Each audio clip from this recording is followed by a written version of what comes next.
Hello दोस्तों, स्वागत है आपका हमारे नए यूट्यूब चैनल एसकेडी फार्मेसी में। जैसा कि हमने पिछली वीडियो में बात किया था कि कैसे जो भी ड्रग हैं वो कैसे हमारे बॉडी में ऑब्जर्व होते हैं। आज हम बात करेंगे ऑब्जर्व होने के बाद वो कैसे हमारे पूरे शरीर में जाते हैं, उसका डिस्ट्रीब्यूशन कैसे होता है। ठीक है, तो ये भी एक तरह का फार्माकोकाइनेटिक्स का पार्ट होता है। फार्माकोकाइनेटिक्स के 4 टाइप्स होते हैं, ADME। फार्माकोकाइनेटिक्स का मतलब होता है ड्रग का मूवमेंट। अब यही 4 माध्यम से ड्रग का मूवमेंट होता है। ठीक है, जो पहला माध्यम था ऑब्जॉर्प्शन, हमने उसके बारे में पढ़ लिया है। अब उसका जो दूसरा है डी का मतलब होता है डिस्ट्रीब्यूशन। ठीक है, कैसे ड्रग डिस्ट्रीब्यूट हो रहा है। तो सबसे पहले हम लोग इसका डिफिनेशन इसका देख लेते हैं। डिफिनेशन ये बोलता है कि transport of drug to the tissue, मतलब प्लाज्मा में या फिर सेंट्रल कंपार्टमेंट में जब ये ड्रग ऑब्जर्व हो चुका है तो वहाँ से ट्रांसपोर्ट होकर कैसे हमारे टिश्यू में जा रहा है, इसके बारे में जानकारी ड्रग डिस्ट्रीब्यूशन के अंतर्गत आती है। ठीक है, drug distribution occur in the extra cellular fluid, blood, adipose tissue and organ. Drug distribution कहाँ कहाँ पाया जाता है, तो ये हमारे एक्स्ट्रा सेलुलर फ्लूइड के पास पाया जाता है, ब्लड में पाया जाता है, एडिपोज टिश्यू में पाया जाता है और ऑर्गन्स में पाए जाते हैं। इस जगह पे ड्रग का डिस्ट्रीब्यूशन होता है। जो इसमें दूसरा पॉइंट है, body fluid function as solvent for maximum drug. Body के अंदर जो भी फ्लूइड है जैसे वाटर हुआ या इलेक्ट्रोलाइट्स हुआ, वो सब क्या करते हैं, उस ड्रग को मैक्सिमम इफेक्ट के लिए वो सॉल्वेंट की तरह काम करते हैं। मतलब सॉल्वेंट क्या होता है, जैसे पानी है ढेर सारा, चीनी है, तो चीनी क्या हो गया, सोल्यूट हो गया, क्योंकि चीनी की क्वांटिटी कम रहती है। लेकिन सॉल्वेंट क्या हो गया, हमारा वाटर हो गया। उसी तरह से हमारे बॉडी फ्लूइड में, मतलब हमारे बॉडी के अंदर जो भी फ्लूइड है, इनका फंक्शन क्या होता है, सॉल्वेंट की तरह काम करते हैं। क्यों? मैक्सिमम ड्रग इफिकेसी के लिए। ठीक है, अब देखिए जो ड्रग का जो कंसंट्रेशन है, ये बॉडी के जो टिश्यू हैं या फिर ऑर्गन है, वहाँ पर डिफरेंट तरह के कंसंट्रेशन होते हैं और डिफरेंट तरह के वहाँ पे ड्रग का डिस्ट्रीब्यूशन होता है।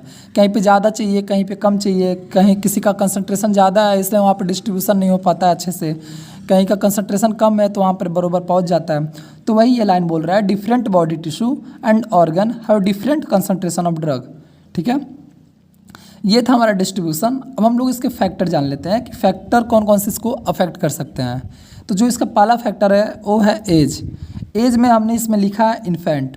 ठीक है, इन्फेंट के केस में क्या होता है, जो ड्रग का डिस्ट्रीब्यूशन होता है मैक्सिमम होता है as compared to older age या फिर यंग एज।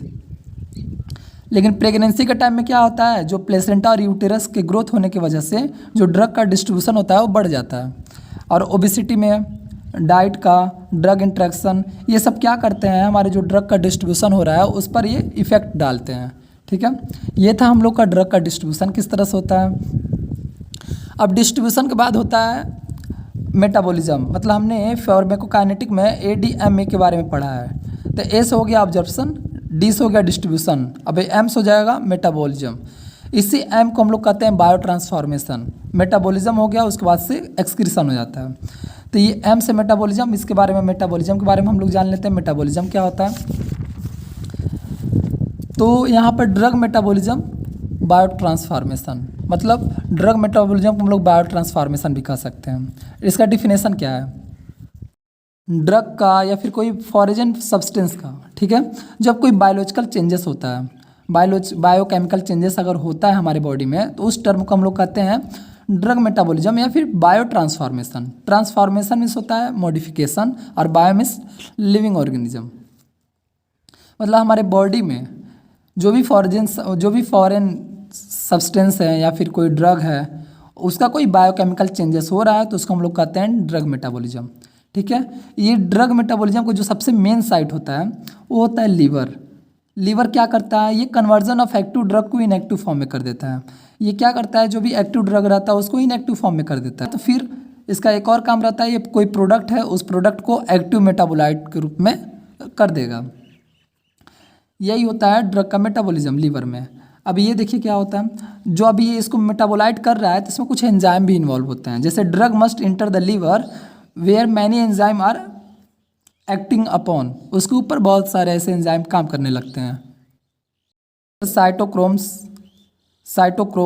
P450, ये एंजाइम प्राइमरी एंजाइम होता है हमारे लीवर का, साइटोक्रोम P450। देख लेते हैं कुछ एंजाइम्स कौन कौन से होते हैं। इसमें दो फेज़ होते हैं, एक फेज़ 1 होता है, फेज़ 2 होता है। एंजाइम में जो सबसे पहला जो एंजाइम आता है उसका नाम है ऑक्सीडेशन। ऑक्सीडेशन में कौन कौन सा आता है, तो यही साइटोक्रोम P450 आ जाता है, और एक एल्कोहल या फिर एल्डिहाइड डिहाइड्रोजिनेज एंजाइम आते हैं। ये दोनों आपके ऑक्सीडेशन में आते हैं फेज़ 1 में। रिडक्शन में NADPH साइटोक्रोम से P40 रिडक्टेज आ जाते हैं, ठीक है। इसको आपको याद करना पड़ेगा, इसका कोई ट्रिक नहीं है।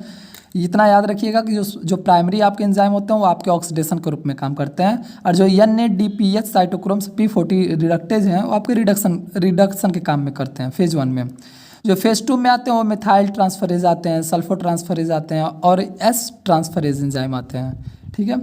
अब हम लोग इसके टाइप्स जान लेते हैं कि बायो ट्रांसफॉर्मेशन के रिएक्शन में कौन कौन से टाइप्स होते हैं। तो इसके टाइप्स तो बहुत सारे होते हैं, लेकिन हम लोग मेनली इसमें सिर्फ 3 को ही पढ़ते हैं।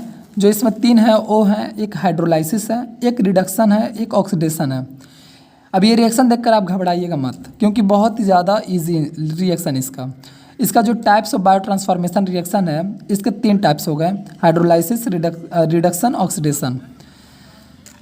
अगर एग्ज़ाम में आपने इस स्ट्रक्चर को बना दिया तो टीचर आपकी थ्योरी पे कम और आपकी इस रिएक्शन पे ज़्यादा ध्यान देते हैं। अगर आपने ये रिएक्शन एग्ज़ाम की कॉपी में आपने लिख दिया तो जो टीचर का ध्यान रहता है वो सिर्फ आपकी इस रिएक्शन पे रहता है। वो देखता है कि आपने ये रिएक्शन सही किया है कि नहीं, इसमें आपका नंबर नहीं कटता है। अगर आप जितना किए रहेंगे इस रिएक्शन में उतना आपको पूरा नंबर मिल जाएगा। और ये बहुत ज़्यादा हार्ड भी नहीं है, बहुत ज़्यादा ईजी है। इसको हम लोग देख लेते हैं कैसे है। ये मान लीजिए CH3 है, ये CH2 है, मतलब ये H3CH2C सिंगल बॉन्ड O। आप सबको पता है O के पास 2 बॉन्ड से जुड़ा रहता है, ठीक है। P हमेशा 5 बॉन्ड से जुड़ा रहता है। कभी कभी ऐसा होता है कि ये 6 बॉन्ड से भी जुड़ा रहता है। यहाँ पर O है तो ये देखिए 2 बॉन्ड से जुड़ा है। यहाँ पर एक बेंजीन बनाई गई या NO2 लगाइएगा, और ये यहाँ पर ऑक्सीजन लगा दीजिएगा। अब ये जो रिएक्शन है इसका कैसे हाइड्रोलाइसिस हो रहा है, आप देख रहे हैं यहाँ से जैसे ये टूटा O के पास एक H आ गया, और ये H यहाँ पर बन गया। आप प्लस लगा के बाकी सभी यहाँ पे लिख दीजिए, और यहाँ पर आपने जो ये O लिखा था इस O के जगह पर आपको यहाँ पे OH कर देना है। बस इतना ही सा डिफरेंट करना है और कुछ नहीं। ये आपका हाइड्रोलाइसिस का प्रोसेस है। रिडक्शन में क्या होता है कि आप एक बेंजीन बना लीजिए, उसको कार्बन लगा दीजिए, कार्बन से डबल बॉन्ड O कर दीजिए, फिर CH3 कर दीजिए, ठीक है। अब इसमें क्या होता है, ये कार्बोनिल रिडक्शन का एग्जाम्पल है कि इसमें से जो एक कार्बोनिल ग्रुप है, ये कार्बोनिल ग्रुप आपका CHOH में देखिए कन्वर्ट हो जा रहा है। इसमें कोई मेजर डिफरेंस नहीं है, या इसको आप ऐसे कर लीजिए या ऐसे ही कर लीजिए। यहाँ पर जो डबल बॉन्ड था ये डबल बॉन्ड एक यहाँ से ख़त्म हो गया। डबल बॉन्ड जैसे ही ख़त्म होगा तो ये एक हाइड्रोजन यहाँ देगा, एक हाइड्रोजन यहाँ देगा। ये आपका हो गया कार्बोनिल रिडक्शन। 2 आपका हो गया रिएक्शन। तीसरा जो है इसमें टाइप्स में वो ऑक्सीडेशन होता है। ऑक्सीडेशन में मिनॉक्सिडिल है, 4 हाइड्रोक्सी मिनॉक्सिडिल कैसे बन रहा है। सबसे पहले आपको बेंजीन बना देना है, उसके अंदर आपको नाइट्रोजन का 2 मॉलिक्यूल्स डाल देना है, फिर आपको NH2 और NH2 डाल देना है, और एक आपको कोऑर्डिनेट बॉन्ड के द्वारा ऑक्सीजन को दिखा देना है। और एक बॉन्ड से आपको एक बेंजीन बनाना है, लेकिन उसके अंदर कुछ भरिएगा मत, सिर्फ N बस लगा दीजिए, ठीक है। एरो दिए, सब यही रहेगा, सब सेम यही रहेगा, बशर्ते जहाँ पर आपने यहाँ पर 4 लिखा है 4 की जगह पर आपको OH लगा देना है। यही आपका हो गया 4 हाइड्रोक्सी मिनॉक्सिडिल। यही आपका तीनों बायो ट्रांसफॉर्मेशन के रिएक्शन है, टाइप्स हैं। अब हम लोग इसके जान लेते हैं फैक्टर कौन कौन से हैं। फैक्टर में जो सबसे पहला फैक्टर आता है वो होता है इनहिबिटर का। अब इसमें एंजाइम इसमें इन्वॉल्व हो रहे हैं, तो एंजाइम इन्वॉल्व होने की वजह से इनहिबिटर भी काम करने लगते हैं। मतलब मान लीजिए अगर आपका कोई प्रोडक्ट ऐसे है, ठीक है, सबस्ट्रेट है ये, और इसमें एंजाइम आ रहा है ऐसे, ठीक है। अब ये इसमें फिट हो जाता है, और ये जहाँ इसको लेकर जाने का काम करता है, रिएक्शन की स्पीड को बढ़ा देगा फिर बढ़ा देगा, ठीक है, कैटालिस्ट की तरह काम करता है।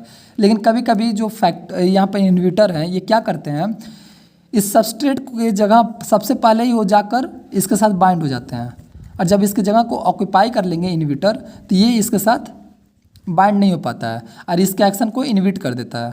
मतलब एंजाइम के साथ कोई और आकर उसी के जैसा हुबहू इसके साथ लग जाएगा, और लग जाने के बाद ये उधर तो जाता है लेकिन यहाँ पर कोई इफेक्ट नहीं शो करता है, और यहाँ पर इसका जो सबस्ट्रेट है इसका अस्तित्व खत्म हो जाता है। ये भी एक तरह का इफेक्ट आपका डाल सकता है ड्रग मेटाबॉलिज्म में। दूसरा आपका एज, देखिए जो जैसे बड़े बच्चे होते हैं, यंग जो बच्चे होते हैं, चिल्ड्रन होते हैं, उनमें जो ड्रग का मेटाबॉलिज्म होता है बहुत ही ख़राब तरीके से होता है। ठीक है, क्योंकि इनमें जो भी एंजाइम है, एंजाइम का जो भी जैसे मेटाबॉलिज्म सिस्टम है कुछ भी, ये आपका अच्छे से डेवलपमेंट कम्प्लीटली नहीं हुआ रहता है। मतलब जो मेटाबॉलिक जो सिस्टम है ये अच्छे से आपका डेवलप नहीं हुआ रहता है, इसलिए ये एज भी आपका ड्रग मेटाबॉलिज्म पे इफेक्ट डाल सकता है। ठीक है, उसके बाद फिर फीमेल या मेल सेक्स पे भी आपका डिपेंड करेगा, स्पीसीज़ क्या है, किस प्रजाति के हैं, इसके ऊपर भी आपका ड्रग मेटाबॉलिज्म बहुत ज़्यादा इफेक्ट डालता है। स्पीसीज़ भी आपके ड्रग मेटाबॉलिज्म पे बहुत ज़्यादा इफेक्ट डालता है, फैक्टर एक तरह का। जेनेटिक भी फैक्टर के रूप में माना जाता है, बॉडी टेम्परेचर भी माना जाता है। बॉडी टेम्परेचर में अगर आपका बॉडी टेम्परेचर ज़्यादा है तो आपका ड्रग का मेटाबॉलिज्म भी बहुत ज़्यादा होगा। आई होप आपको ये drug metabolism, drug distribution, drug absorption, ये तीनों आपको समझ में आया होगा। नेक्स्ट वीडियो में हम एक्सक्रीशन के बारे में बता देंगे। ये आपका पूरा फार्माकोकाइनेटिक्स आपका कंप्लीट हो जाएगा। ठीक है, और एग्ज़ाम में आप बहुत अच्छा नंबर पा सकते हैं। मिलते हैं नेक्स्ट वीडियो में। Thank you.